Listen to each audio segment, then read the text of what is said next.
मुझे समझ में नहीं आ रहा है कब तक चलेगा ये सब।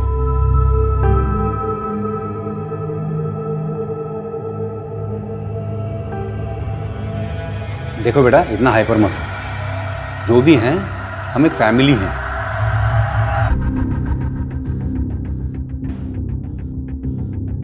अरे आप लोग डिनर कर रहे हैं? मुझे बुलाया नहीं, मैं तो रूम में ही थी। वाह, यमी लग रहा है खाना तो। पास करेंगे?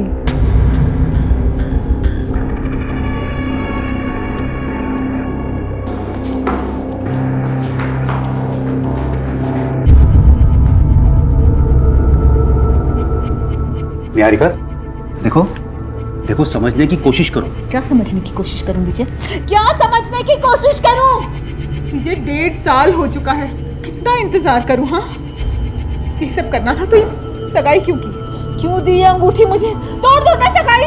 शट अप निहारिका, ये क्या बात कर रही हो तुम? मैंने तुम्हें कहा था मुझे थोड़ा और वक्त दो करके। उनको खाने पे भी नहीं बुलाया। अरे लेकिन चुपचाप बैठ के हम सब लोग खाना खा लेते तो क्या बिगड़ जाता है? ऐसे उनके सामने उठ के जाने की कोई जरूरत नहीं थी। और डैड, उन्होंने क्या बिगाड़ा यार? उनको तो कम से कम उनको तो छोड़ दो यार। समझ में नहीं आता कि ये घर है कि चिड़ियाघर है। अच्छा, तो अगर ये चिड़ियाघर लगता है तो चले क्यों नहीं जाते यहाँ से? किसी ने बांध के रखा है तुम्हें? एक तो मेरे पापा के पैसों पे पल रहे हो तुम, और ऊपर से बकवास भी कर रहे हो। हर चीज में प्रॉब्लम होती रहती है तुम्हें, तो पता नहीं क्या चाहते हो। शिवानी, तुम समझती क्यों नहीं हो यार? एक बात को तो तुमको गुस्सा क्यों आता है बात? हाँ बोल। मैं जानता हूं कि तुम मेरे साथ हो, लेकिन अब इन दोनों को बर्दाश्त करना बहुत मुश्किल हो गया। लगता है ये तमाशा मुझे ही खत्म करना होगा।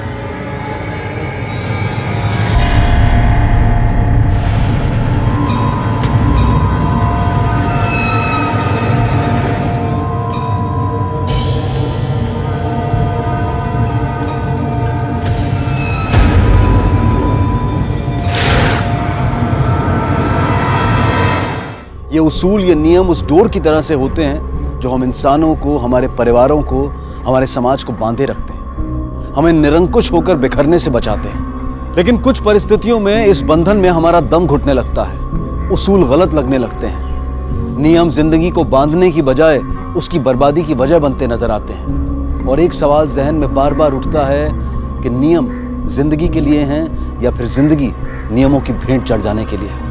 और जब इन सवालों के जवाब नहीं मिलते तो वही होता है जो देश की राजधानी में रहने वाले retired IRS officer Vijendra Singh Bhalla और उनके परिवार में हुआ। उससे पहले आप लोगों को कुछ सुनाई नहीं दिया? नहीं। उनकी चीखें या कोई भी आवाज सुनाई दी आप लोगों को? बड़ी अजीब बात है, हॉल में आपके पिता का मर्डर होता है और आपको चीख भी सुनाई नहीं देती। आपके घर से कोई कीमती सामान गायब हुआ? जी नहीं। शाम के 8 बजे से लेकर सुबह के 8 बजे तक हमारी ड्यूटी रहती है साहब, और रात भर बंगले में कोई नहीं घुसा। हम पूरी गारंटी के साथ कह सकते हैं साहब। तुम्हारे अलावा घर में और कोई काम करता है क्या? एक नौकरानी आती है तनुजा, 11 बजे आती है और 4 बजे चली जाती है साहब। अपना नाम, नंबर और पता कांस्टेबल के रजिस्टर में लिखवा दो। जी साहब। सर मैंने बंगलो पूरी अच्छी तरीके से चेक किया, फोर्स एंट्री के कोई निशान नहीं। पीछे से भी एंट्री करना बहुत मुश्किल है सर। ये इनसाइड जॉब है मिश्रा। कोई सामान गायब नहीं हुआ इसका मतलब मामला लूट का नहीं है। फोर्स एंट्री नहीं है इसका मतलब कातिल या तो घर से ही है या घर वालों की मदद से घर के अंदर घुसा होगा। और बॉडी देखकर ऐसा लगता है कि किसी तेज धार हथियार से मारा होगा। वैसे भी ये फैमिली कुछ अजीब सी लग रही है मुझे। डैड की गर्लफ्रेंड है, उसी ने मारा मेरे डैड को। इस दावे की कोई खास वजह? जबरदस्ती रह रही थी वो उस घर में। डैड नहीं चाहते थे फिर भी वो यहाँ पर रह रही थी।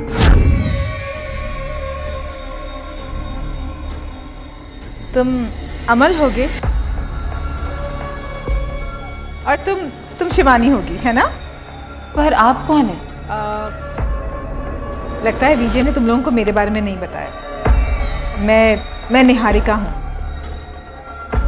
मैं तुम्हारे पापा की मंगेतर हूँ और अब से मैं सबके साथ ही रहने वाली हूँ। लो, विजय भी आ गए। निहारिका, तुम यहाँ कैसे? डैड, आप इन्हें जानते हैं? मैंने इन्हें हम दोनों के बारे में सब कुछ बता दिया है। How dare you! तुम्हारी यहाँ आने की हिम्मत कैसे हुई?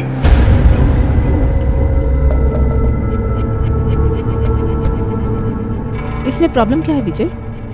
तुम अभी इस वक्त यहाँ से चली जाओ, हम इस बारे में बाद में बात करते हैं। बाद में क्यों विजय? तुम्हें जो कहना है तुम अभी कहो। देखो विजय, मैं यहाँ से कहीं जाने के लिए नहीं आई हूँ। वो इस घर से जाने को तैयार ही नहीं थी और इसी बात पे पापा और उसका झगड़ा हुआ बेडरूम में। फिर पापा बेडरूम से बाहर आए और उन्होंने दरवाजा लॉक कर लिया। विजय 1.5 साल हो चुका है, कितना इंतजार करूँ? हाँ, तोड़ दो ना सगाई। क्या कर रहे हो ये? विजय, विजय, दरवाजा खोलो विजय। तो फिर दरवाजा किसने खोला?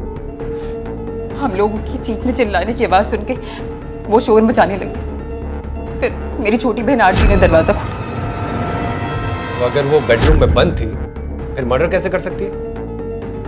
ये पता लगाना मेरा काम नहीं है, ये आपका काम है।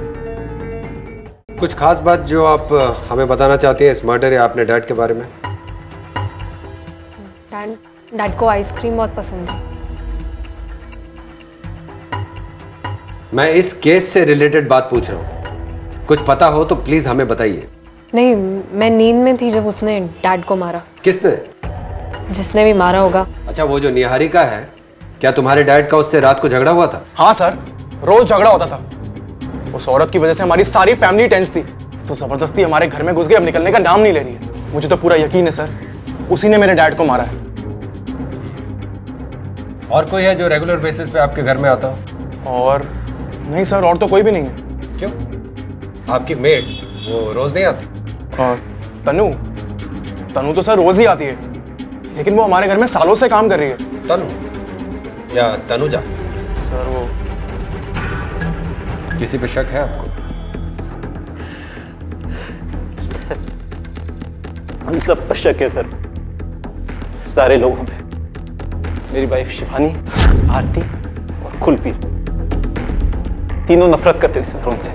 सब चाहते थे कि वो मर जाए। सबको नफरत थी सर। इस नफरत की कोई खास वजह? सबकी अपनी वजह है सर। मेरी वाइफ शिवानी के 50 अफेयर्स हैं, आरती ड्रग एडिक्ट है और कुलपी बाप के पैसों पे ऐश करना चाहता है। इसी बीच निहारिका जी आ गई और सबको उनके रिश्ते के बारे में भी पता चल गया था। सब लोग इनसिक्योर हो गए थे सर, ये तीनों के तीनों, कि कहीं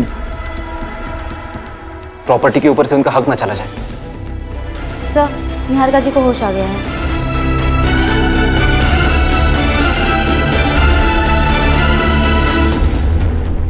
मिस्टर भल्ला से क्या रिश्ता था आपका? इन लोगों ने आपको बताया नहीं मेरा क्या रिश्ता था? बताया, लेकिन मैं आपके मुंह से सुनना चाहता हूँ। प्यार करते थे हम एक दूसरे से।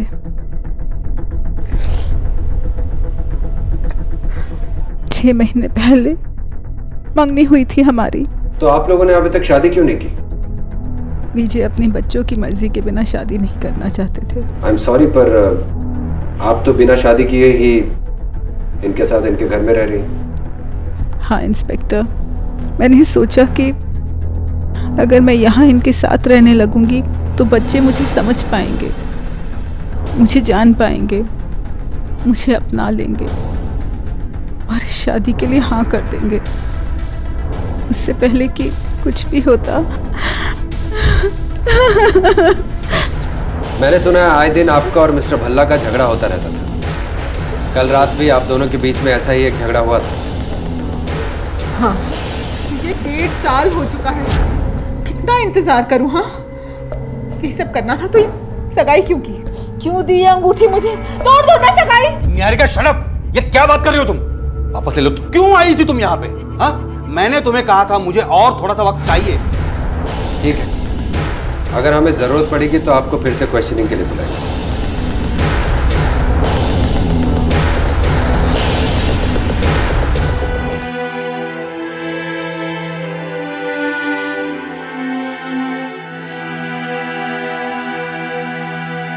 सर, मौत की सही वजह तो पोस्टमार्टम की रिपोर्ट के आने के बाद ही पता चलेगी। एक काम करो, इस फैमिली की कंप्लीट इंक्वायरी करो, बैंक डिटेल्स, कॉल रिकॉर्ड्स और सोशल मीडिया में इनकी सारी एक्टिविटीज चेक करो। शिवानी, आरती, कुलबीर, अमल और ये निहारिका, इन पांचों की कुंडली चाहिए मुझे। Right sir.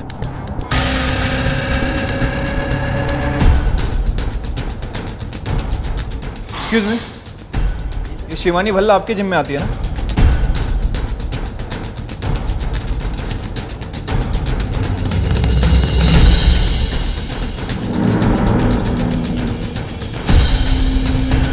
ये आरती भल्ला इसी कॉलेज में पढ़ती है ना?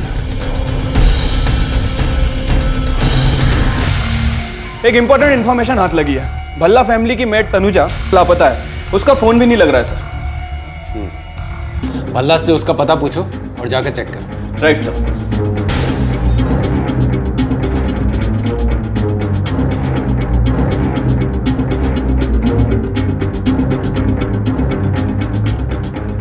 एक मिनट सुनना, ये जो तनुजा यहाँ पे रहती है आपने देखा इसको? जी नहीं देखा मैंने। ध्यान से याद है आपको? याद है। मिश्रा, साथ साथ पता करो। सर, इस तनुजा के बारे में अभी तक कुछ पता नहीं चला है। इसका और इसके पति दोनों का ही फोन स्विच ऑफ है। सर, इसके पड़ोसियों से बात करके पता चला है कि कुछ दिन पहले कहीं गांव जाने की बात कर रही थी। गांव कहाँ है इसका? हरियाणा के दुजाना गांव की है सर। एक पड़ोसी ने इसका एड्रेस भी दे दिया है। सर हो सकता है कत्ल इसी ने किया हो, अकेले या फिर अपने पति के साथ मिलकर। कातिल यही है, ये कहना अभी जल्दबाजी होगी, लेकिन इस मर्डर से इसका कोई ना कोई गहरा कनेक्शन जरूर है। तिवारी सब तुम इसके गांव जाकर पूछताछ करो। मिश्रा सर, भल्ला फैमिली के बारे में कोई इन्फॉर्मेशन मिली? सबने भल्ला फैमिली का बैकग्राउंड चेक किया। अमल ने कुलबीर, शिवानी और आरती के बारे में जो कुछ कहा था वो बिल्कुल सही निकला। शिवानी के 50 अफेयर से आरती ड्रग एडिक्ट है और कुलबीर बाप के पैसों पे ऐश करना चाहता है। और अमल और निहारिका का बैकग्राउंड? सर, अमल का खुद का और उसके फोन का कॉल रिकॉर्ड पूरी तरह से साफ है। सर, विजय उसे काफी पसंद किया करता था और अमल भी विजय की काफी इज्जत किया करता था। रही बात निहारिका की, सर निहारिका के फादर का शराब इंपोर्ट का बिजनेस है, पैसे की कोई कमी नहीं, तो ये पॉसिबिलिटी भी नहीं बनती है कि पैसे की वजह से वो उससे जुड़ी हो। शिवानी, आरती और कुलबीर, इन तीनों से एक एक करके बात करते हैं, देखते हैं हमसे क्या छिपा रहे हैं।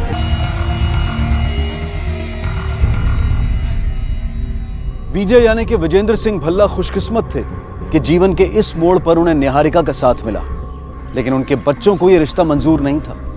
तो क्या उनका और निहारिका का यह रिश्ता उनकी मौत की वजह बना, या फिर उनकी मौत से उनके बच्चों को होने वाला फायदा इसका कारण था? दोनों ही सूरतों में यह सवाल था कि आखिरकार वो कौन था जिसने इस हत्या को अंजाम दिया था।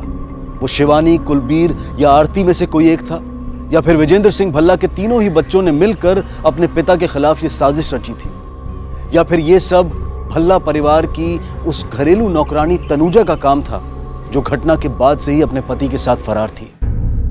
पुनीत बजाज, निशांत भारद्वाज, सारथी शर्मा, इनको जानती हैं? ये सब आपके एक्स बॉयफ्रेंड्स के नाम हैं, और इन दिनों आप जिसके साथ घूम रही हैं उसका नाम है प्रशांत सरपाल। मेरी पर्सनल लाइफ का इस केस से कोई कनेक्शन नहीं है। कनेक्शन है या नहीं ये देखना मेरा काम है। आपका काम है पूछे हुए सवालों का सही सही जवाब देना। बताइए, आपके इन अफेयर्स के बारे में आपके डैड को पता था? बोलिए। हाँ, उन्हें पता था। आओ ना, बहुत जल्दी लगता है। What the hell? अरे क्या है? पापा, पापा मेरी बात सुनो। पापा चुप कर तू। प्लीज। जानता है ना ये शादीशुदा है, इसके बाद भी तू ये सब कर रहा है। पापा मेरी बात सुनो। अंदर चल, निकल। मेरे पापा को ये लगता था कि मैं कैरेक्टरलेस औरत हूँ। मैं ईमान से बिल्कुल शादी नहीं करना चाहती थी, लेकिन मेरे पापा ने मुझे जबरदस्ती उससे शादी करने पे मजबूर किया। हो सकता है अपनी इस नफरत के चलते आपने ही अपने डैड को मार दिया। हाँ, नफरत तो मैं उनसे बहुत करती थी, लेकिन मुझ में हिम्मत नहीं थी उन्हें मारने की, तो बस मैं उनके मरने का इंतजार कर रही थी। तो फिर किसके नाम करने वाले थे अपनी आधी प्रॉपर्टी? जी वो गुस्से में मुंह से निकल गया था। और पीनी है पी लो यार, फर्क नहीं पड़ता मुझे। सर, आपको कैश में पेमेंट करना पड़ेगा सर। लगता है आपके बैंक ने आपके कार्ड को ब्लॉक कर दिया सर। तेरा दिमाग खराब हो गया क्या? जाके दोबारा ट्राई कर। सर, बार बार ट्राई किया लेकिन नहीं हो रहा है sir. Shut up and get lost.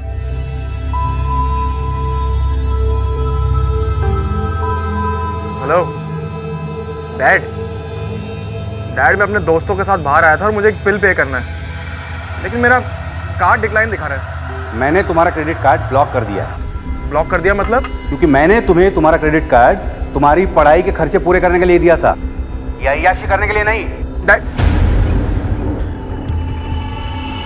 जो इंसान मेरे बाप को मारेगा ना, उसके नाम पर मैं अपनी आधी प्रॉपर्टी कर दूंगा। जब गुस्से में तुम अपने बाप को मारने की बात कर सकते हो तो मार क्यों नहीं सकते? वैसे भी निहारिका के घर में आने को लेकर काफी गुस्सा थे ना तुम अपने बाप से? लेकिन मेरा यकीन मानिए सर, मैंने उन्हें नहीं मारा। I swear sir. ठीक है, फिलहाल तुम जा सकते हो। Thank you sir. सुनो, तुम्हारी मेट तनुजा, वो भी उसी दिन से गायब है जिस दिन से तुम्हारे डैड का मर्डर हुआ था। कहीं उसका और तुम्हारे डैड का कोई झगड़ा हुआ था? कोई अनबन थी उनके बीच में? नहीं सर, कोई अनबन नहीं थी। बस डैड उसके काम से खुश नहीं थे और उसे डांटते थे। डैड को सफाई बहुत पसंद थी। तनुजा, क्या ये? लगता है आजकल तुम्हारा काम में ध्यान नहीं है। इतने सालों से हमारे यहाँ काम कर रही हो, इसका मतलब ये नहीं है कि मैं तुम्हें यहाँ से निकाल नहीं सकता। नहीं सर, गलती हो गई। अगली बार ऐसा कुछ नहीं करूंगी, ध्यान रखूंगी। ध्यान रखो। ठीक है, जाओ। Thank you sir.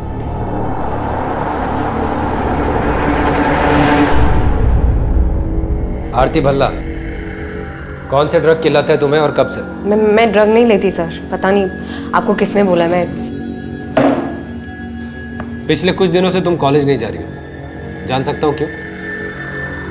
मैं बताता हूं।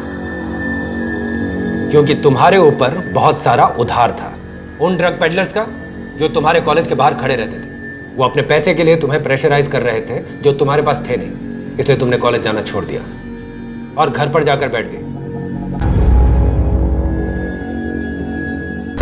Look at me when I'm talking to you.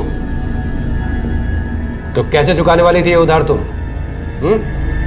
अपने हिस्से की उस प्रॉपर्टी को बेचकर जो तुम्हारे डैड के मौत के बाद तुम्हारे हाथ लगती, है ना? अब बताओ, अपने डैड को तुमने खुद मारा या किसी की मदद ली उनको मारने में? बोलो। मैंने मारा है। आपको लगता है ना that I'm a murderer? मैंने मारा है। क्या करेंगे? लॉकअप में डालेंगे? डाल दीजिए। आप जो करना चाहते हैं करिए, जान ले लीजिए मेरी। कीजिए ना, कीजिए कीजिए, हाँ कीजिए। अब हमसे मत पूछिए सर, निहारिका से पूछिए।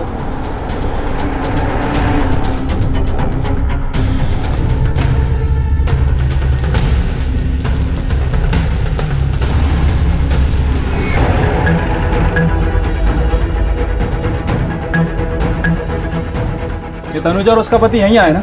अरे क्या बात है साहब, तनुजा ना आई यहाँ, ना ही उसका पति आया। 6 महीने पहले आई थी वो तो आखिरी बार।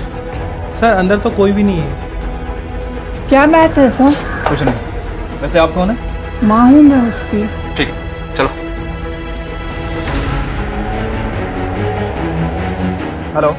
हाँ तिवारी बोलो। सर मैंने तनुजा की माँ और पड़ोसी से पूछताछ की है। वो दोनों यहाँ पे भी नहीं है सर, किसी ने भी उन्हें आते जाते हुए नहीं देखा। ठीक है, पता लगा उनका। Okay sir. ये तनु और उसके पति का सर्च इंटेंसिफाई करो। न्यूज़पेपर्स में फोटो दो, खबरियों को अलर्ट करो और पोस्टर्स लगवाओ उनके। Okay sir.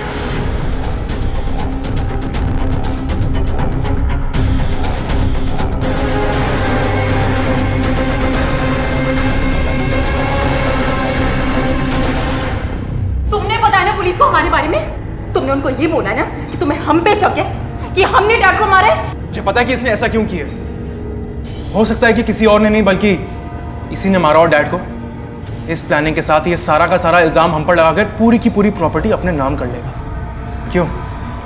Property property property, कुछ नहीं सोचता ना तुम लोगों को प्रॉपर्टी के अलावा? यही ना बस। मैंने तुम तीनों का नाम पुलिस को बताया, लेकिन इसलिए नहीं कि मैं तुम्हें फंसाना चाहता था यार, बल्कि इसलिए कि मैं चाहता था कि जिस किसी ने भी डैड को मारा है वो पकड़ा जाए। वो तुम्हारे डैड नहीं थे, वो हमारे डैड थे। तुम्हें जो करना था तुम वो कर चुके हो। अब मैं वो करूंगी जो मुझे करना है। इस मामले को ठंडा होने दो, उसके बाद अगर मैं तुम्हें सड़क पे ना लाके खड़ा किया तो मेरा नाम भी शिवानी भल्ला नहीं, समझे तुम? शिवानी मिश्रा, हर कोई निहारिका का ही नाम ले, लेकिन सर हमें अभी तक निहारिका के खिलाफ कुछ सस्पिशियस नहीं मिला। उसके कॉल रिकॉर्ड्स, उसके बैंक डिटेल्स सब क्लियर है सर। सर मुझे तो ये काम उस भाई तनुजा का लगता है, वरना वो इस तरह फरार नहीं होती।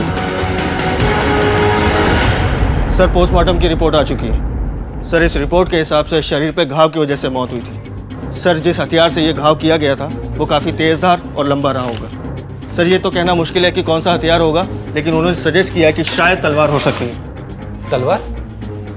लेकिन मिश्रा, कातिल तलवार जैसे हथियार का इस्तेमाल क्यों करेगा, जो ना तो इतनी आसानी से मिलता है और ना ही उसे कहीं लाना ले जाना आसान होता है। यही बात तो मेरी समझ में नहीं आ रही सर, कि कातिल चाकू जैसी छोटी चीज को छोड़कर तलवार जैसी बड़ी चीज को लेकर निकलने का रिस्क क्यों लेगा? यानी या तो कातिल और तलवार पहले से ही घर में मौजूद थे, या फिर घर में उनका कोई मददगार मौजूद था जिसने उस कातिल को घर के अंदर आने में मदद की और बाद में घर से बाहर जाने में भी मदद की। लेकिन मिश्रा, ये जो कोई भी हो, प्रोफेशनल किलर नहीं हो सकता। ये हो सकता है कि वो तलवारबाजी में माहिर हो या तलवार जैसे हथियार को लेकर कॉन्फिडेंट हो। मिश्रा, हमारे लिए बहुत जरूरी हो गया है कि हम तनुजा और उसके पति को ढूंढ निकालें। साथ ही साथ ये भी पता करो कि भल्ला फैमिली में कोई तलवार चलाना जानता है, या किसी ने कभी तलवार खरीदी है, या फिर उनका कोई भी रिश्तेदार या दोस्त जिसका तलवार से कोई कनेक्शन है। Okay sir. तलवार? लेकिन मेरे घर में तलवार क्यों होगी? अच्छा, मैं बता रही हूँ आपको इंस्पेक्टर, यहाँ पर कोई तलवार नहीं है। कांस्टेबल, इधर देखो। मैं आपको बता रही हूँ यहाँ पर कुछ भी नहीं है इस घर में। कांस्टेबल, इधर देखो, अच्छे से देखो। विजेंद्र सिंह भल्ला के कत्ल की धीमी गति से आगे बढ़ती जांच में अचानक एक मोड़ आया। पोस्टमार्टम और फोरेंसिक एक्सपर्ट्स ने अपनी रिपोर्ट में मर्डर वेपन के तलवार होने का अंदेशा जताया, और इस अंदेशे ने इस केस के फैले हुए जांच के दायरे को समेटकर छोटा कर दिया। क्योंकि तलवार का इस्तेमाल आम नहीं था। हत्या के लिए इस हथियार को वही शख्स चुन सकता है जो इसे चलाना जानता हो या फिर इसे चलाने का आदी हो, यानी कि कोई तलवारबाज। और अब पुलिस को सिर्फ इस तलवारबाज तक पहुंचना था, जो कि भल्ला परिवार का ही कोई सदस्य हो सकता था या फिर इस परिवार के किसी सदस्य का कोई साथी। हाँ भाई, इस शहर में जितने भी तलवारबाज हैं या जिनका भी वास्ता तलवार से पड़ता है, उन सब के मुझे नाम चाहिए, और वो भी जल्दी। ओके।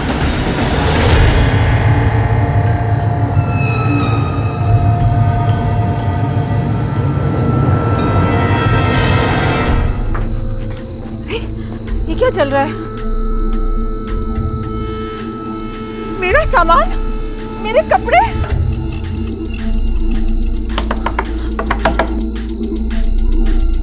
क्या है? आप विजय की माँ? दूर हट मेरे से, उतर नीचे। माँ जी, वो मेरा सामान। मैं कहती हूँ उतर यहाँ से। जो किया सही किया मैंने। आपने? तू भी नहीं बचेगी। तूने मारा ना मेरे बेटे को। माँ जी, मैं भला विजय को क्यों मारूंगी? मैं आपके बेटे से प्यार करती थी माँ जी। नाटक मत कर तू मेरे सामने भी, और चल यहाँ से। चलो चलो चलो चलो, और खबरदार जो इस दरवाजे पे कदम रखा तुम।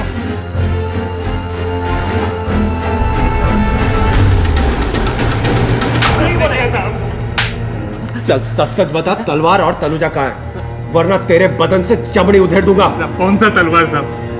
सब मैंने किसी को नहीं मारा साहब। जिस दिन मैं घर से निकला था साहब, उस दिन तन्नू काम से लौटी नहीं थी। उसके बाद क्या हुआ मुझे कुछ भी नहीं मालूम साहब। झूठ बोलता? तू और तन्नू साथ में गायब हुए थे। पड़ोसियों को बोल के गए कि गांव जा रहे हो, लेकिन गांव नहीं गए। मोबाइल फोन भी ऑफ थे तुम लोगों के। क्यों? साहब, मैं तन्नू के साथ भागा ही नहीं था। तन्नू को छोड़कर भागा था साहब। एक दूसरी औरत से मुझे प्यार हो गया था, तो मैंने तन्नू को बिना बोले उस औरत के साथ भाग गया साहब। और उससे बचने के लिए मैंने अपना मोबाइल नंबर चेंज कर दिया ताकि वो मुझे ढूंढ ना पाए साहब। उसके बाद क्या हुआ मुझे कुछ भी नहीं मालूम साहब। कसम खा के कहता हूँ साहब। मिश्रा सर, इसकी तब तक धुलाई करो जब तक ये तनुजा का पता ना बता दे। Okay sir. साहब, कुलबीर को क्यों नहीं पूछते साहब? क्या बोला साहब? कुलबीर का तन्नू के साथ चक्कर चल रहा है। कुलबीर? मिश्रा, इसकी गर्लफ्रेंड से पूछताछ करो कि ये जो कुछ भी कह रहा है सच कह रहा है कि नहीं। Okay sir. और कुलबीर को बुलाओ जरा थाने पे। Right sir.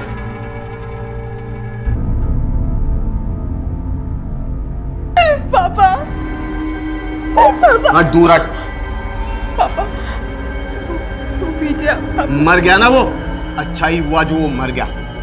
बुरा तो ये हुआ कि उसके साथ तू क्यों नहीं मरी।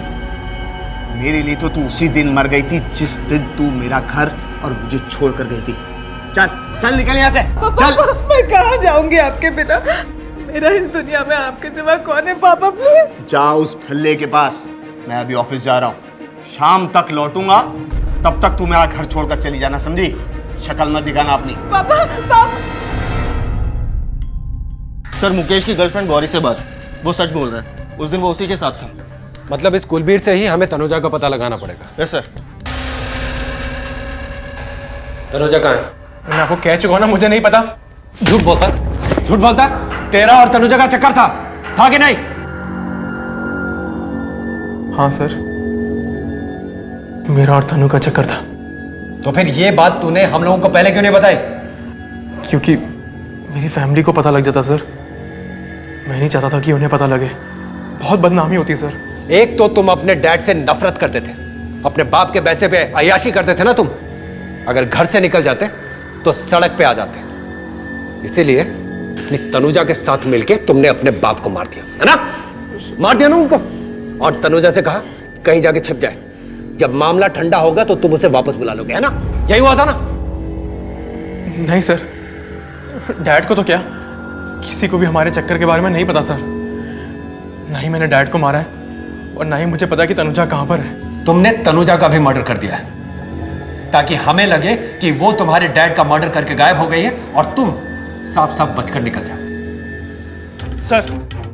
सर ये कुलबीर, आरती, शिवानी और अमल के दोस्तों और जानने वालों की लिस्ट है। अब इसमें से वो तलवारबाज कौन है जिसकी हमें तलाश है, ये तो नहीं पता। लेकिन अगर हम सही सोच रहे हैं कि कातिल भल्ला फैमिली में से कोई एक है, तो उसका साथ देने वाला भी इसी में से कोई एक हो सकता है। सुरेश मेनन, इसी से शुरुआत करते हैं। Okay sir.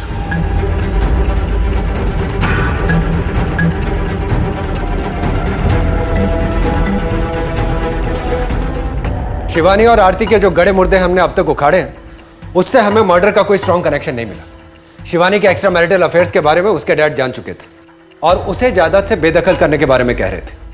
आरती के पास उन ड्रग पेडलर्स को देने के लिए पैसे नहीं थे। उसे एक ही तरीके से पैसे मिल सकते थे, अपने डैड के प्रॉपर्टी से। और कुलबीर का अपनी बाई के साथ अफेयर था। मिस्टर भल्ला की मौत से इन तीनों की प्रॉब्लम्स तो सॉल्व हो ही रही थी, साथ साथ बहुत सारा पैसा और अपने अपने तरीके से जिंदगी जीने की आजादी मिल रही थी। हो सकता है सर, लेकिन सर मुझे नहीं लगता कि इनमें से किसी ने भी कभी तलवार को पकड़ा भी होगा। इतना सटीक वार मुश्किल है सर। इस मामले में एक और इंसान तो शामिल है मिश्रा, लेकिन सवाल यह उठता है कि उस तलवारबाज को ढूंढे कहां से? हेलो, हाँ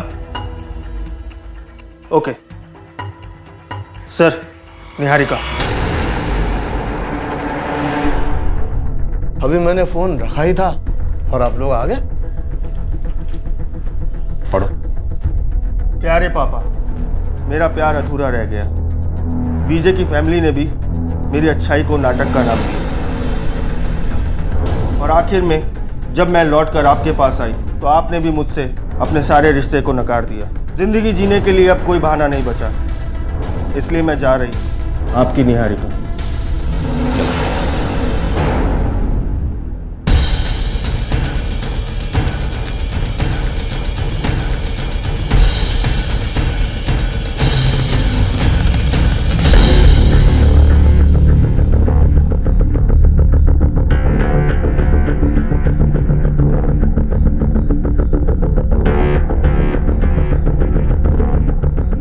हाँ सर, ये मैडम को तो मैंने ओखला ब्रिज पे छोड़ा था आधा घंटा पहले। ओखला ब्रिज? जी सर।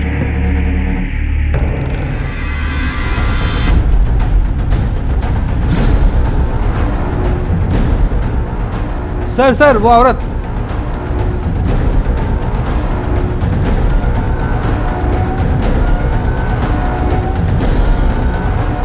क्यों बचाया आप लोगों ने मुझे? मर जाने दिया होता। आप जानती हैं ना, आत्महत्या करना कानूनन जुर्म है। जानती हूँ, लेकिन मेरे जो हालात हैं इसमें मेरे लिए जीना कितना मुश्किल है। इस बात के लिए हम आपको अरेस्ट भी कर सकते हैं। This is a warning to you. दोबारा ऐसी बेवकूफी वाली हरकत मत कीजिएगा। जा सकती हैं आप।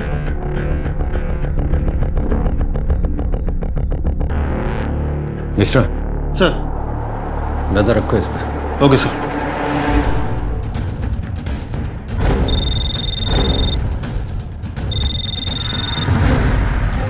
हेलो, हमें ओखला के पुलिस स्टेशन से सब इंस्पेक्टर ठाकुर बोल रहा हूँ। एक लाश मिली है। क्या?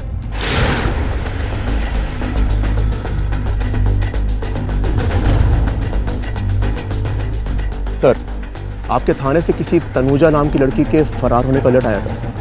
हमको लगा शायद वही हो।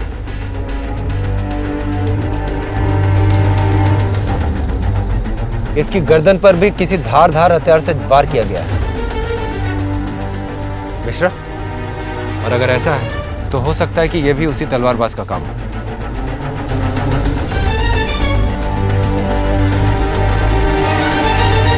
सर, ये तो खाली।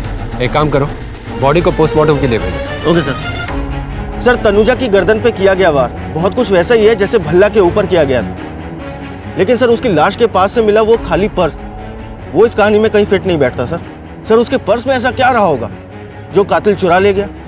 ये सोचो कि एक मेड अपने पर्स में क्या क्या रख सकती है। सर, कुछ पैसे, बिंदी, लिपस्टिक या फिर पर्सनल डॉक्यूमेंट्स। हो सकता है कि तनुजा के पर्स में मिस्टर भल्ला के घर की चाबियां। चाबियां?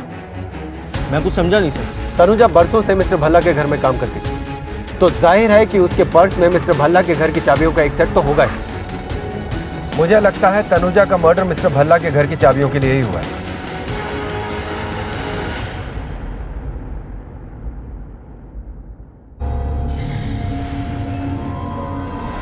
क्या? कहाँ? ठीक है, तुम हॉस्पिटल पहुंचो, हम वहीं आ रहे हैं। Okay sir. कांस्टेबल का फोन था जिसको हमने निहारिका के पीछे लगाया था। देखिए निहारिका जी, हमारे लिए यह जानना बहुत जरूरी है कि वो आदमी कौन था जिसने आप पर हमला किया। आप जानती थी उसको? देखा था आपने उसको? मैं तो अपनी गाड़ी का दरवाजा खोल रही थी, पता नहीं वो आदमी कहाँ से भागते हुए आया, और उसके अलावा मुझे कुछ भी याद नहीं। ठीक है, आप अपना ख्याल रखिएगा। चलो, पहले विजय, फिर तनुजा और अब निहारिका, इन तीनों का आपस में कनेक्शन है। इन तीनों मामलों में हथियार एक ही है, तलवार, और मुझे लगता है कि इन तीनों का हमलावर भी एक ही। हेलो, हाँ, ओके सर, एक इन्फॉर्मेशन है सर। प्रियांशु मित्तल नाम का एक आदमी है, कराटे एकेडमी चलाता है सर। इस एकेडमी में तलवार चलाना भी सिखाया जाता है और ये खुद भी तलवार चलाने में माहिर है। पता लगाओ इस आदमी का भल्ला फैमिली के किस मेंबर से संबंध है।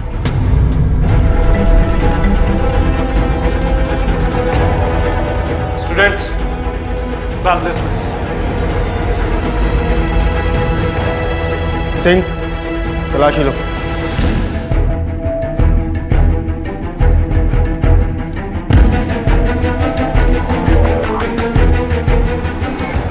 मिस्टर प्रियांशु, आपसे कुछ सवाल पूछने हैं। पूछिए। ये एकेडमी कितने सालों से चला रहे हैं आप? पिछले 3 सालों से। तो जितने भी स्टूडेंट्स आपके यहाँ आते हैं या फिर आ चुके, उनके रिकॉर्ड्स तो होंगे आपके पास? हाँ, रखते हैं। मैं देख सकता हूँ? आइए सर। या जितने भी रिकॉर्ड्स हैं सबको लेके थाने पहुँचो।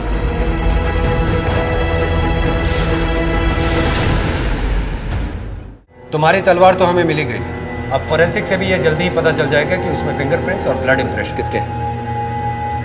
तो तुम खुद बोलोगे या हम बुलवाएं? हाँ, मैं नहीं मारा, उसकी मेड को भी। किसके कहने पे मारा? वो चेहरा पसंद थी।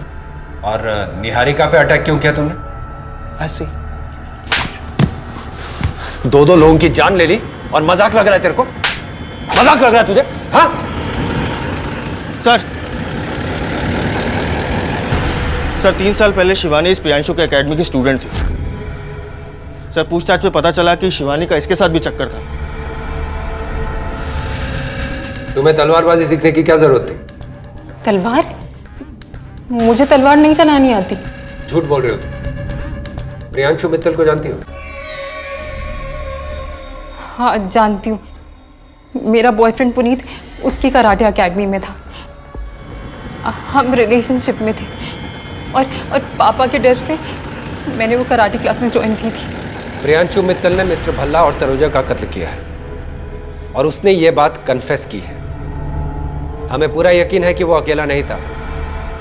असली कातिल तक तो हम जल्दी ही पहुंच जाएंगे, इसलिए तुम्हारी अगर कोई भी बात झूठी निकली तो वो तुम्हारे लिए अच्छा नहीं होगा। सर, समझ नहीं आता शिवानी के अलावा ऐसा कौन हो सकता है जो प्रियांशु का दोस्त हो और भल्ला का दुश्मन। यह जरूरी नहीं है मिश्रा कि वो उसका कोई दुश्मन ही हो, दोस्त भी तो हो सकता है। पर ऐसा कौन हो सकता है सर? निहारिका। लेकिन सर उसका रिकॉर्ड तो क्लियर है और उस पर जानलेवा हमला भी हुआ था। यही तो सोचने वाली बात है मिश्रा। प्रियांशु एक एक्सपर्ट मार्शल आर्टिस्ट है। अगर वो एक ही वार में भल्ला और तनुजा दोनों को मार सकता है तो फिर निहारिका के टाइम कैसे चूक गया? यही बात समझ में नहीं आ रही। रूम नंबर 2 में जो पेशेंट थी निहारिका, वो कहाँ गई? वो तो सर आज सुबह ही डिस्चार्ज हो गई। 2 दिन पहले ही उनकी प्लास्टिक सर्जरी हुई है और अब वो ठीक है। लेकिन उनका घाव तो इतना गहरा नहीं था कि प्लास्टिक सर्जरी करनी पड़ती। एक्चुअली सर उन्होंने कॉस्मेटिक सर्जरी कराई है चेहरे पर।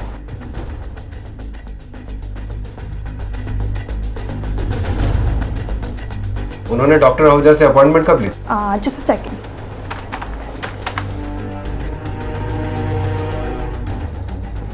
सर ये तो मिस्टर भल्ला की मौत से ठीक 1 हफ्ते पहले की डेट है। एयरपोर्ट, रेलवे स्टेशन और बस स्टैंड पर निहारिका की फोटो के साथ रेड अलर्ट जारी करो। Okay sir. तिवारी, दिल्ली में हमारे जितने भी खबरी है सबको अलर्ट करो, सबको निहारिका की फोटो सर्कुलेट करो।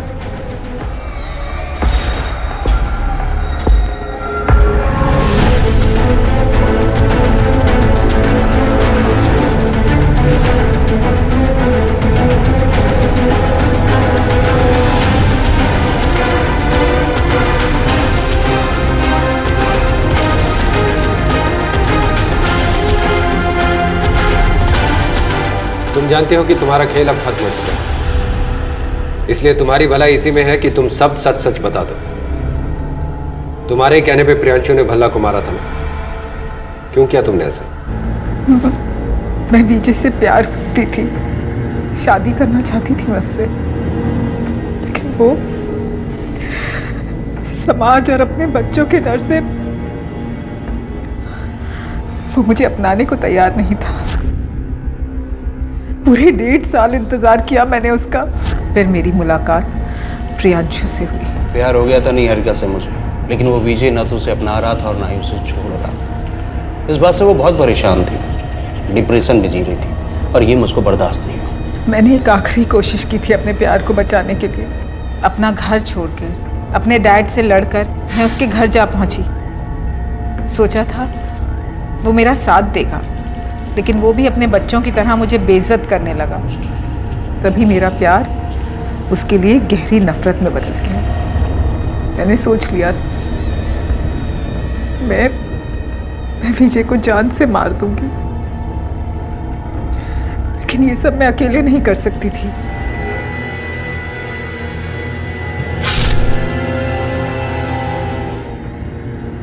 और तनुजा को क्यों मारा?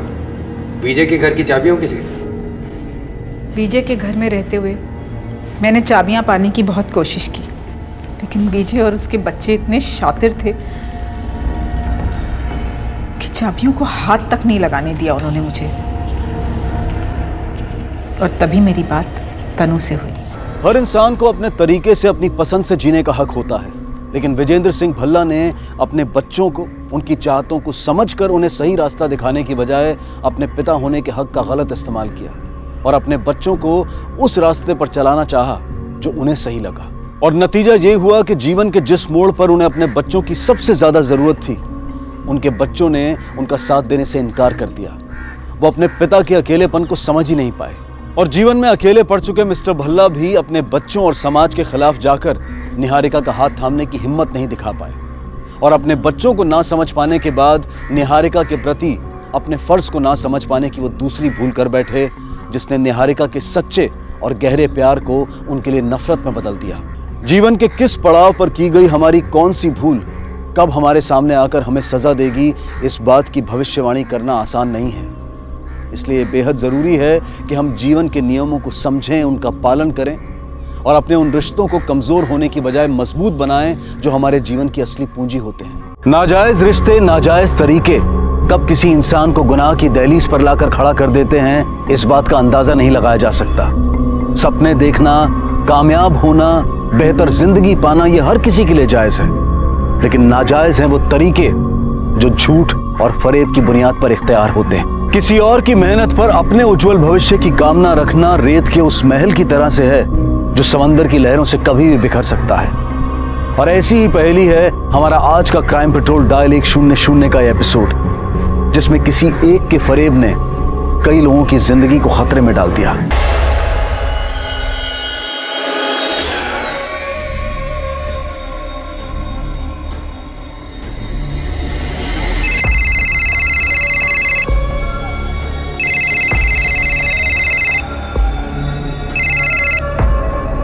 हेलो, मुकेश गडकरी। ओ बोलते हैं। तेरी बेटी को हमने किडनैप किया है। फटाफट 2 करोड़ भेज, नहीं तो तेरी बेटी के टुकड़े करके बेचता हूँ।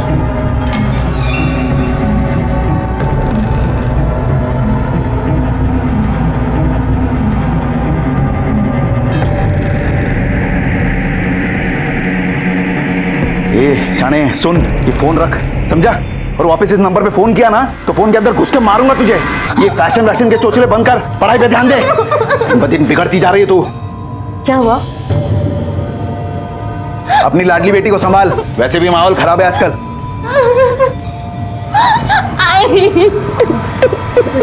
एक तरफ मुंबई के एक बहुत बड़े लैंड ब्रोकर मुकेश गडकरी को लगातार फोन आ रहे थे कि उसकी बेटी को किडनैप कर लिया गया है, लेकिन उसकी इकलौती बेटी उसकी आंखों के सामने थी। और जिस लड़की को उसकी बेटी समझकर किडनैप किया गया था, वो खुद ये बोले जा रही थी कि वो मुकेश की बेटी नहीं है। लेकिन किडनैपर उसका विश्वास क्यों नहीं कर रहे थे? आखिर कौन थी ये लड़की जिसे बंधक बनाकर रखा गया था? क्या वो वाकई में मुकेश गडकरी की बेटी थी या नहीं? और दूसरी तरफ था एक बच्चा जो बंद कमरे में अकेला तड़प रहा था और कोई उसकी देखभाल करने वाला नहीं था। आखिर ये माजरा क्या था और ये तीनों लोग आपस में किस तरह से जुड़े हुए थे?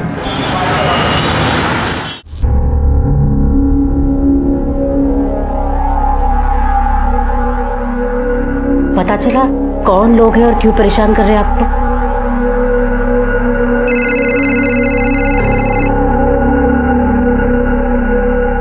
हेलो, आप प्लीज इन्हें पैसे दे दो, प्लीज, वरना ये लोग मुझे जान से मार देंगे।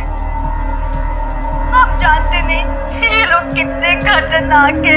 2 दिन से खाना तो क्या, पानी तक भी नहीं पिया। ए शाने, सुना ना तूने? ए शाने, तू जो भी है ना सुन, ये नाटक बंद कर तू। 1 पैसा नहीं मिलेगा तेरे को। तेरे बाप की हराम की कमाई नहीं है, मेरी मेहनत का पैसा ही है। और एक बात सुन, अगर फिर से फोन किया ना तो जहां है ना वहीं पर। साला पागल साला। देखिए, मुझे लगता है आपको इसे सीरियसली लेना चाहिए। मैं ये नहीं कह रही कि आप पैसे दे दो, पर अगर वो अपनी बेटी नहीं है तो किसी और की बेटी तो है। उसकी जान खतरे में है, हमें पुलिस में इन्फॉर्म कर देना चाहिए।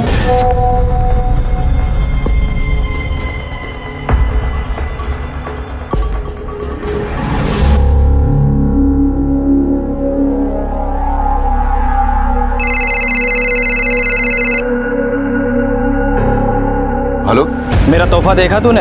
निकल गई ना सारी अकड़।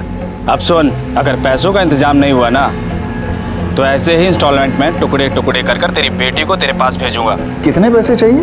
2 करोड़। 2 करोड़? नोट कौन से ले आऊं?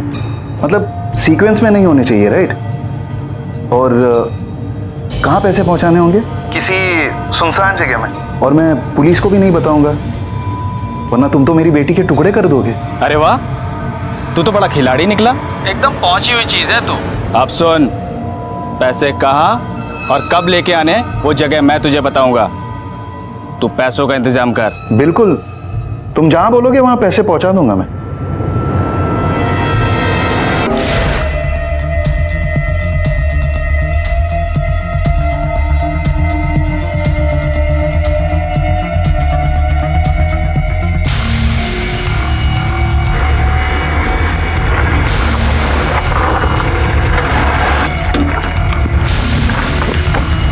पैसे लाया? दे जल्दी। मेरी बेटी तुम दोनों के पास है ना? क्यों रे, तेरे को डाउट है क्या? नहीं, मुझे तो कोई डाउट नहीं है, पर शायद तुम दोनों को है, वही दूर करने आया हूं। मतलब?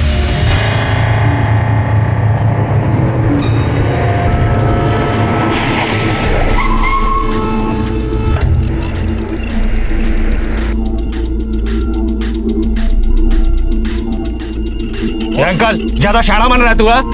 जानता नहीं तो हम लोग को अभी। ए, तुम लोग क्या रहे तुम लोग? बढ़ देगा, डाल देगा, डाल देगा, बोलता है ना मैं, डाल देगा। आगे नहीं बढ़ने का। अरे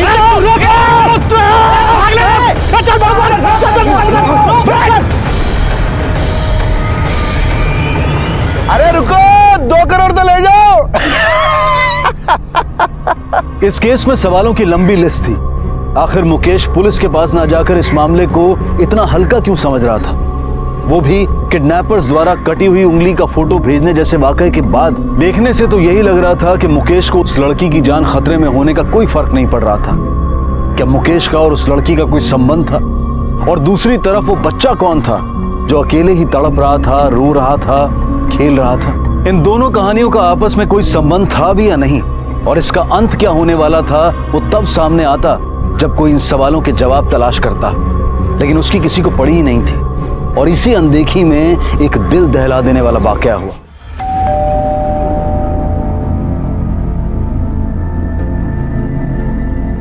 मुकेश गडकरी? हाँ, मेरे पापा हैं। उनका कुरियर आया हुआ है। क्या? अरे काय झालं? वो चिल्ला रही हो दोनों माँ बेटी मिलकर। वही मर गया क्या जो?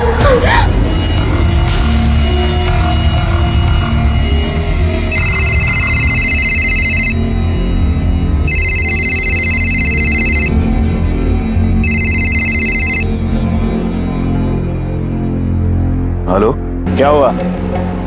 सांप सूंघ गया तेरे को? अरे तूने ही मजबूर किया है सब करने को मेरे को। देख, तेरे को पहले मैं फोटो भेजा था ना उंगली का, तेरे को समझा नहीं, इसलिए पार्सल करके मैंने तेरे को डायरेक्ट उंगली भेज दिया।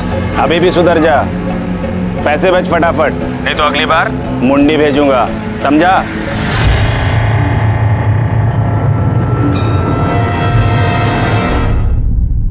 गडकरी साहब, पिछले 2 दिन से आपको रैंसम के कॉल्स आ रहे हैं और आप अब आ रहे हैं हमारे पास। माना कि आपकी बेटी किडनैप नहीं हुई, लेकिन किसी लड़की की जान खतरे में, इस बात से आपको कोई फर्क नहीं पड़ता?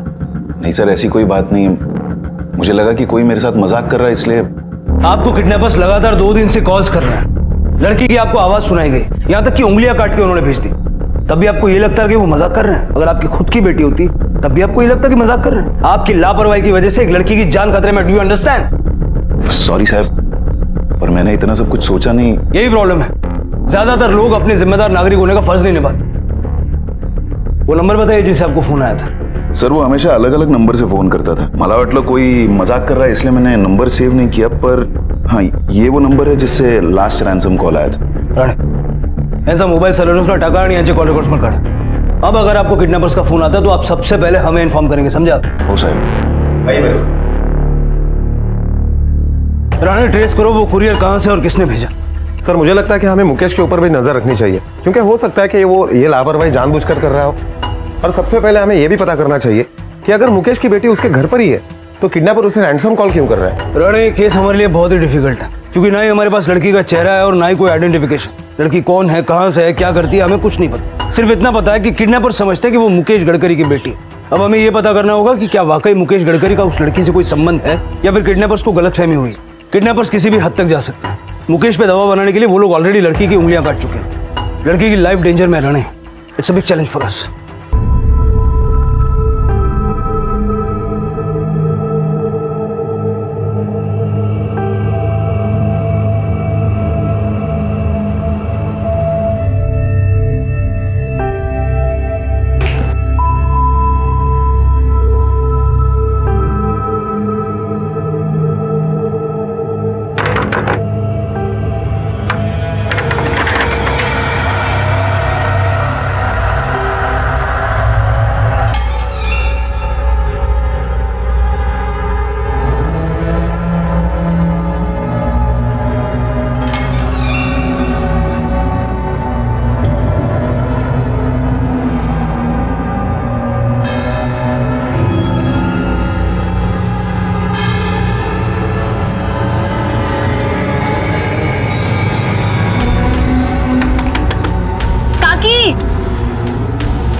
निशा, काकी, आपने मिथिला को देखा क्या?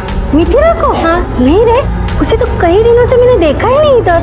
अच्छा, और मेरा बच्चा, मेरा मुन्ना? नहीं, मुन्ना को भी नहीं देखा मैंने। लेकिन हुआ क्या है निशा?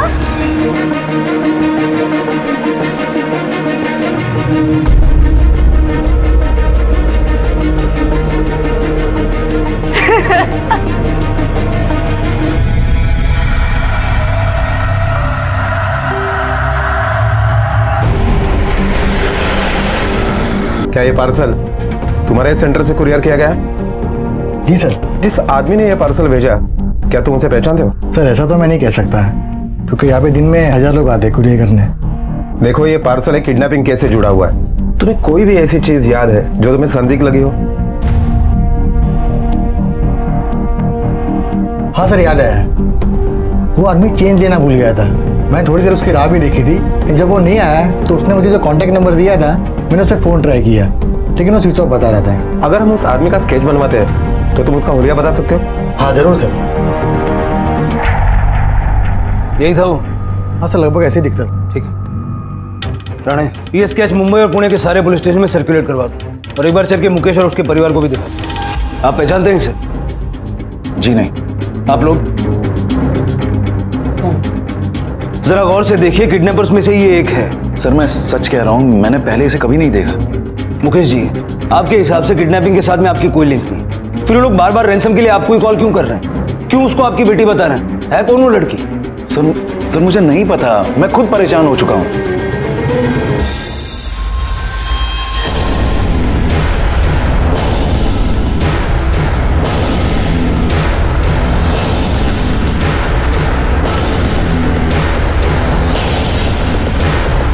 क्या वो वाकई उसकी बेटी थी, या फिर वो किडनैपर्स की किसी बड़ी गलतफहमी का शिकार हुई थी? और वो बच्चा जो मुंबई की एक चौल के कमरे में बंद था, वो अचानक कहां गायब हो गया था? उसकी मां निशा बच्चे को किसी मिथिला के पास महफूज छोड़कर गई थी। कौन थी ये मिथिला और इस वक्त कहां थी? क्या उसी ने बच्चे को गायब किया था, या फिर बच्चा और मिथिला किसी अनहोनी का शिकार हो चुके थे?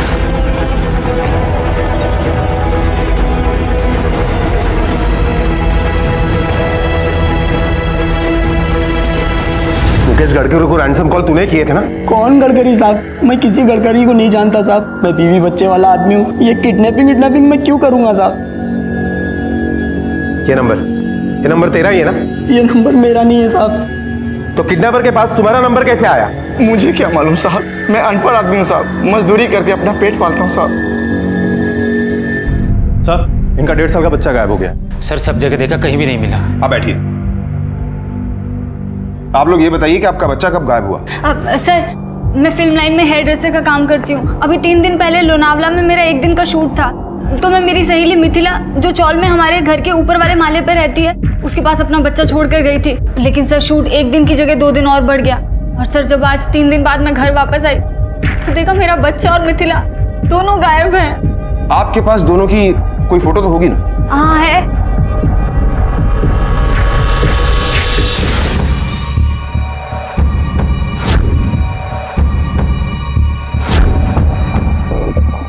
कहीं ऐसा तो नहीं कि आपके बच्चे को मिथिला ने किडनैप किया?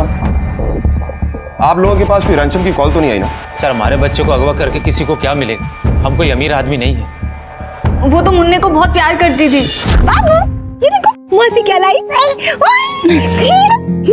ये देखो, मैं ना कपड़े भी लेकर आई हूँ। पागल है क्या तू? हाँ, इतना खर्चा करने की क्या जरूरत है? ओफो, मेरे और बाबू के बीच में दुश्मन हो गया। सर, मिथिला तो मुन्ने को अपने बच्चे की तरह मानती थी।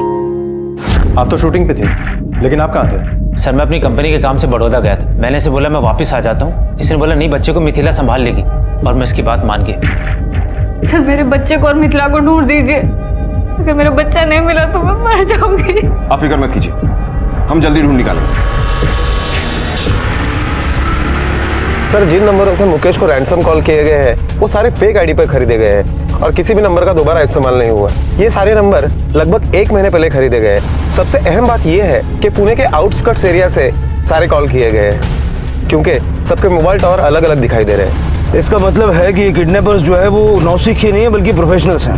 ताज्जुब की बात यह है कि इनको ये नहीं पता कि ये मुकेश की बेटी नहीं है, या फिर मुकेश ने हमसे कोई इन्फॉर्मेशन छुपाई है। राणे, एक काम करो, पुणे और आसपास के सारे पुलिस स्टेशन में ये पता करो कि कोमल के एज ग्रुप की कोई लड़की मिसिंग है क्या, क्योंकि इस केस में 2 पॉसिबिलिटीज हैं। या तो किडनैपर्स ने गलत लड़की उठाई है, या फिर मुकेश की कोई नाजायज औलाद है जिसके बारे में किसी को नहीं पता, और उसके जीने या मरने से मुकेश को कोई फर्क नहीं पड़ता।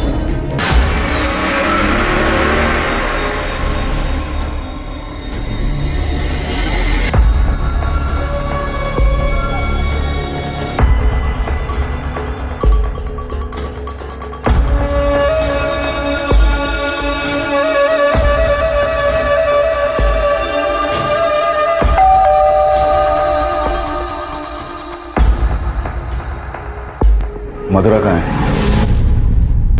ऐसा तो किसी को नहीं देखा साहब, पर पता करता हूँ मैं इसके बारे में। जल्दी कर ले अब्दुल, लड़की अभी भी उनके कब्जे में। हाँ साहब। सर, हमने पूना और उसके आसपास के सभी पुलिस स्टेशन में इंक्वायरी की, लेकिन 3 दिन पहले कोमल के एज ग्रुप की किसी भी लड़की की कोई मिसिंग कंप्लेंट दर्ज नहीं है। मुकेश की इंक्वायरी में कुछ सामने आया? सर, उसके कॉल रिकॉर्ड हमने दोबारा से चेक किए। किडनैपर के अलावा मुकेश की कॉल रिकॉर्ड में ज्यादातर उससे बिजनेस से रिलेटेड ही कॉल्स किए गए। पर हाँ, एक हेमा नाम की औरत का नंबर मिला है जिस पर मुकेश की अच्छी खासी आउटगोइंग और इनकमिंग कॉल्स है। हेमा?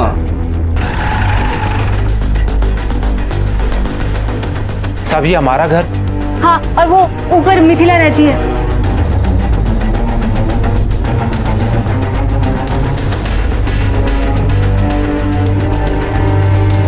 तावड़े साहब, इस घर की अच्छी तरह से तलाशी लो।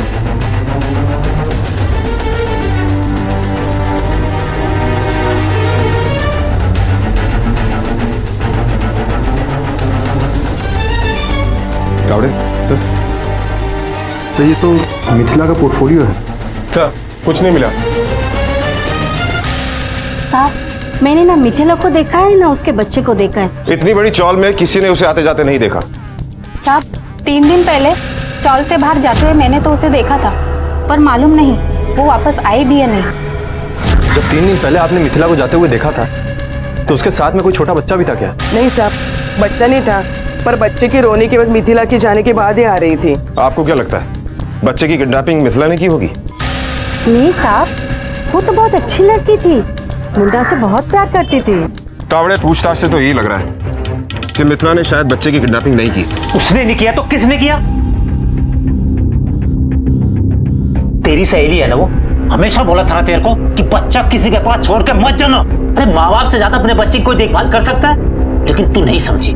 पता नहीं कहाँ होगा, किस हाल में होगा, कुछ खाया भी होगा कि नहीं। और तुम मुझे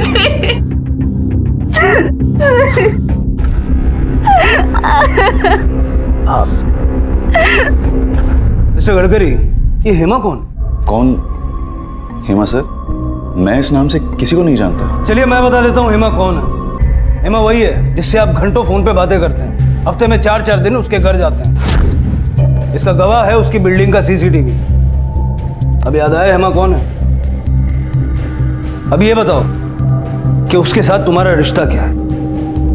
सर, हम दोनों के बीच संबंध है, मतलब हमारी शादी नहीं हुई, पर वो मेरी बीवी की तरह ही है। तो उससे तुम्हें एक बेटी भी है। कहीं तुम्हारी यही बेटी तो किडनैपर्स के पास नहीं है? सोसाइटी के डर से तुम ये कबूल नहीं करना चाहते, तुमने ये बात हमसे भी छिपाई, क्योंकि ये बेटी तुम्हारी जिए या मरे तुम्हें कोई फर्क नहीं पड़ता। भाई साहब, फर्क पड़ता है, मैंने चेक भी किया। मधुरा सेफ है लोनावला में अपने हॉस्टल में, और वो सिर्फ 12 साल की है। सर, हमने क्रॉस चेक किया, मुकेश सच बोल रहा है। उसकी बेटी मधुरा लोनावला के एक हॉस्टल में ही है, उसकी उम्र 12 साल की। सर, हमने अपने तरीके से भी मुकेश से पूछताछ की, लेकिन कुछ खास हाथ नहीं लगा। मैं सच बोल रहा हूँ, हेमा और मेरी बीवी कालिंदी के अलावा मेरी जिंदगी में कोई दूसरी औरत नहीं है साहब, और कोमल और मधुरा ही मेरी बेटियां हैं। खरा सांगतो साहब, सच बोल रहा हूँ मैं। तो फिर वो लड़की कौन हो सकती है जिसे किडनैपर्स ने मुकेश की बेटी समझ के उठा ली? मुकेश से उसका क्या लेना देना? सर, लेकिन प्रॉब्लम ये है कि हमारे पास ना ही उसकी कोई पहचान है, ना ही उसके बारे में कोई जानकारी जिसके बिना पर हम उसे ढूंढ सकें। अब अगर आपको किडनैपर्स का फोन आता है तो उनसे कहिए कि आपको उनकी हर शर्त मंजूर है, और उनसे कहिएगा कि इस बात की तसल्ली के लिए कि लड़की ठीक है, लड़की का एक वीडियो बना के भेजें, जिससे उसकी तलाश करने के लिए हमें उस लड़की का चेहरा मिल जाए। Oh sir.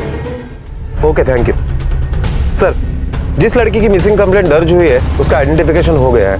उस लड़की की 2 जगह पर मिसिंग कंप्लेंट दर्ज हुई है, एक लोअर परेल पुलिस स्टेशन में और दूसरी सोलापुर के बार्शी पुलिस स्टेशन में। किस किस ने कंप्लेंट लिखवाई? सर, मुंबई के लोअर परेल पुलिस स्टेशन में जिस लड़की ने कंप्लेंट दर्ज की है उसका कहना है कि वो उस लड़की की पड़ोसन है, और बार्शी के पुलिस स्टेशन में जिस औरत ने कंप्लेंट दर्ज की है उस औरत का कहना है कि वो उसकी माँ है। राणे, ताबड़तोड़ या दोगीना पुलिस स्टेशन ला बुलाऊंगे। Okay sir. इसे पहचानती हैं आप? हाँ साहब, जी मेरी बेटी मिथिला है साहब। सर, ये मेरी फ्रेंड है। इसके बारे में कुछ पता चला? ये कहाँ है?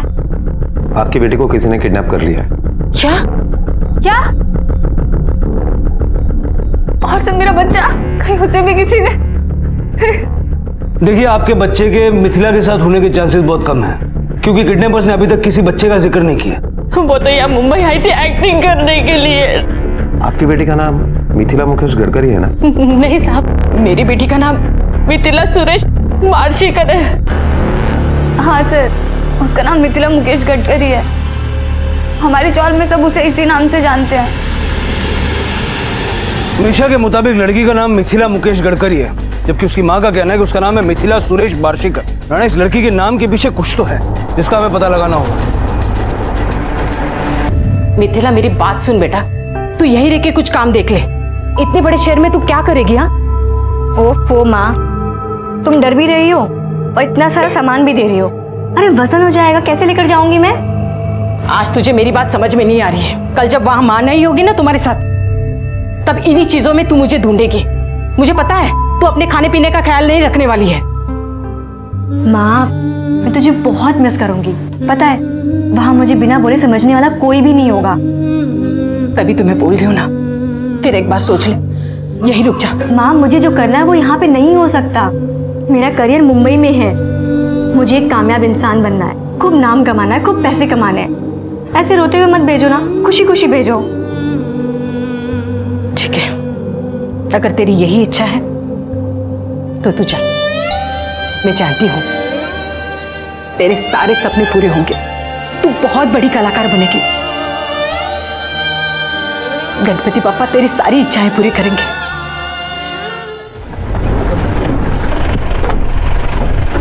हाँ साहब, ये लड़की मिथिला मुकेश गडकरी के नाम से मेरे यहीं पे रहती थी भाड़े से।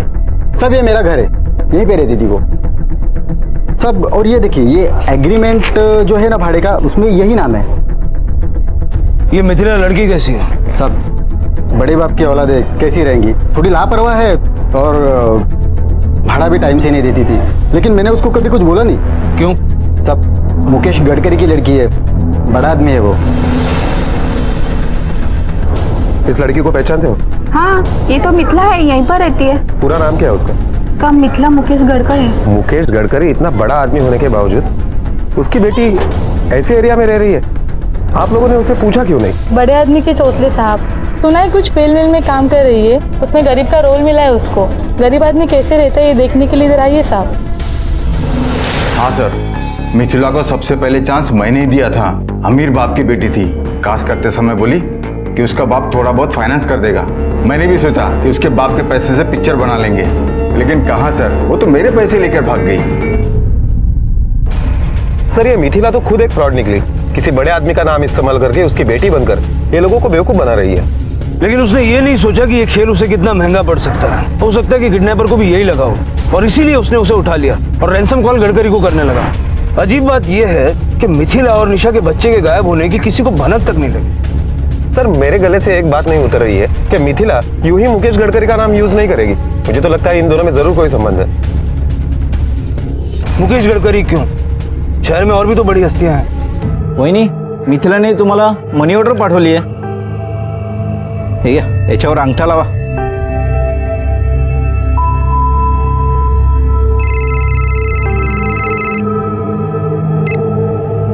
हेलो हेलो माँ, आपको पैसे मिल गए? हाँ बेटा, मिल गए। ये मेरी पहली कमाई है। माँ, आपको जो भी अच्छा लगे ना, आप इन पैसों से ले लेना, ठीक है? ठीक है बेटा, तू हमेशा ऐसे ही खुश रहे। मैं चाहती हूँ कि तू बहुत बहुत तरक्की करे। मेरा आशीर्वाद हमेशा तेरे साथ। अपना ख्याल रखना। आप भी ध्यान रखना। सर, सुशीला साहब, मेरी बेटी का कुछ पता चला? देखिए, अभी तक तो कुछ पता नहीं चला, लेकिन आप चिंता मत कीजिए, जल्दी पता चल जाएगा। आप किसी मुकेश गडकरी को जानती है? मुकेश गडकरी? कांदिवली ठाकुर कॉम्प्लेक्स में रहते हैं। जमीन खरीदवाना बिकवाना वो काम करते हैं, ब्रोकर है। हाँ साहब, मैं जानती हूँ उनको। मैं 10-12 साल पहले मुकेश साहब के यहाँ काम करती थी साहब। 2 साल मैंने उनके यहाँ काम किया है, लेकिन मेरे मर्द ऑफ होने के बाद मैं गाँव वापस चली गई। मिथिला तब कितने साल की थी? 10-11 साल की होगी साहब। इसका मतलब है कि मिथिला ने बचपन में ही मुकेश गडकरी का नाम, उसकी इज्जत और उसका रुतबा देखा था, जिसका उसने फायदा उठाना चाहा जब वो एक्ट्रेस बनने के लिए मुंबई आई। लेकिन उसकी यही सोच उसको भारी पड़ गई, क्योंकि बाकी लोगों के साथ साथ किडनैपर्स ने भी यही समझ लिया कि वो मुकेश गडकरी की बेटी है।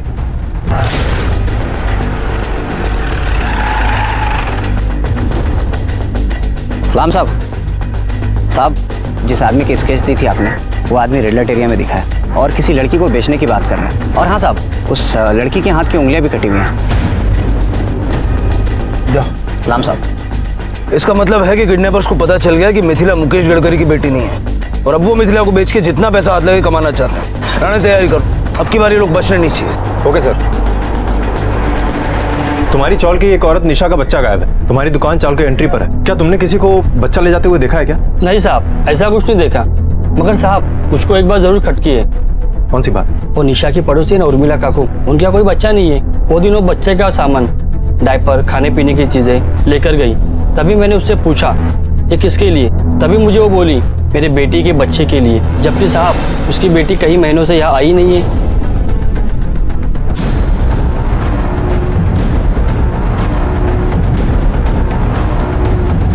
गलती नहीं होनी चाहिए राणे, वो लड़की हमें किसी भी हाल में मिलनी चाहिए। पोजीशंस ले लो।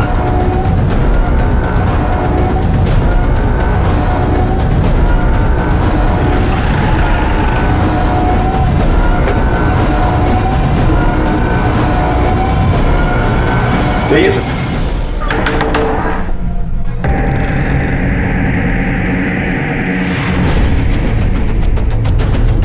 घर की अच्छी तरह से तलाशी लो।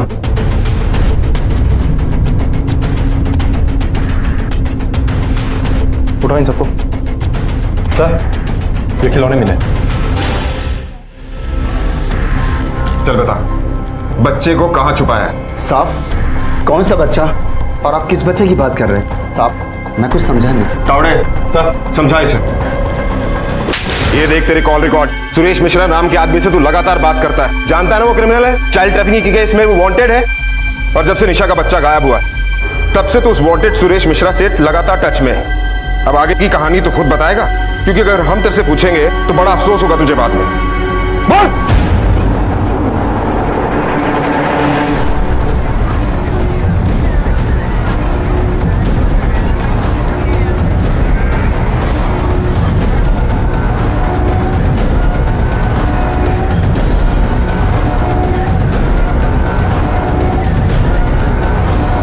राणे,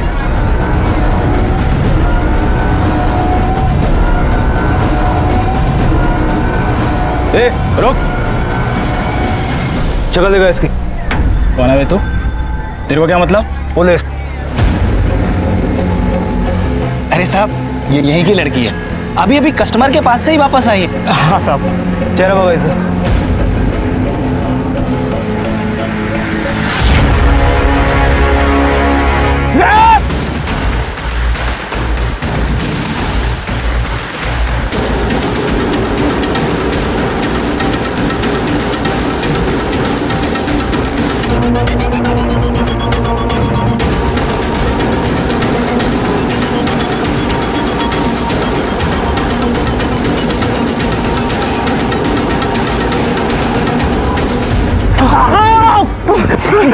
लड़की को किडनैप करेगा?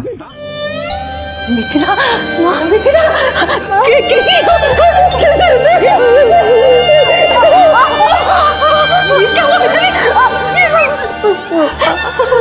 मुझे माफ कर दो।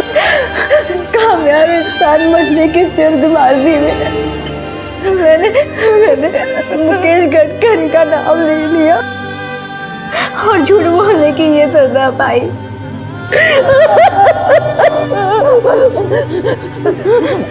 मिथिला, जिसने तुम्हें किडनैप किया था उसे जानती हो?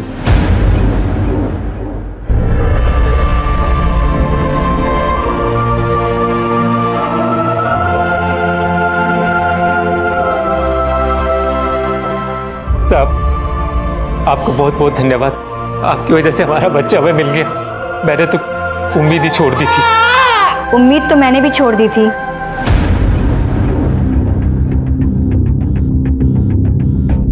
मिथिला, पर वो कहते हैं ना, उम्मीद पे दुनिया कायम है। और आपको थैंक यू नहीं, सॉरी बोलना चाहिए। मैंने मिथिला को उठाया था। वो तो तेरी बीवी की सहेली थी ना, तुम्हारे घर में मदद करती थी, तुम्हारा बच्चा संभालती थी, फिर क्यों किया तूने ऐसा? क्योंकि वो मुकेश गडकरी की बेटी थी। मुझे लालच आ गया था जल्दी पैसा कमाने का, इसलिए उस दिन मुझे मौका मिला और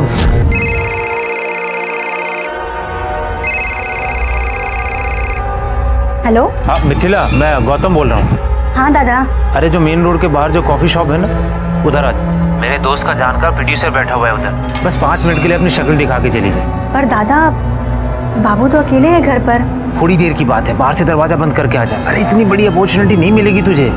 अच्छा ठीक है। मेरे लोगों ने उसे उठा लिया। अच्छी जिंदगी जीना सबका हक है, लेकिन किसी दूसरों के पैसों पे नहीं, गुनाह के रास्ते पे चल के नहीं।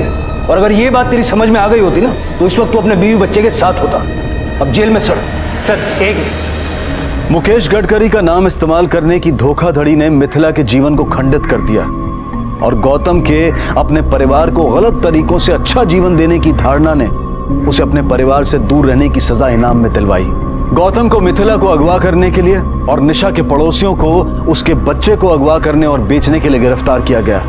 फिलहाल ये सभी जुडिशियल कस्टडी में हैं। याद रखें, सफलता का कोई शॉर्टकट नहीं होता है, ये सिर्फ और सिर्फ मेहनत और ईमानदारी से नसीब होती है। इसी विचार के साथ अब मैं अनूप सोनी आपसे विदा लेता हूं। फिर मुलाकात होगी अगले एपिसोड में एक और चौंका देने वाले केस के साथ। तब तक अपना और अपने परिवार का ख्याल रखें और देखते रहें क्राइम पेट्रोल डायल 100। सबक एक को, सीख हम सबको। जय हिंद। क्राइम पेट्रोल्स के और भी दिलचस्प कहानी देखने के लिए हमारे चैनल को सब्सक्राइब करें और बेल आइकॉन दबाना न भूलें।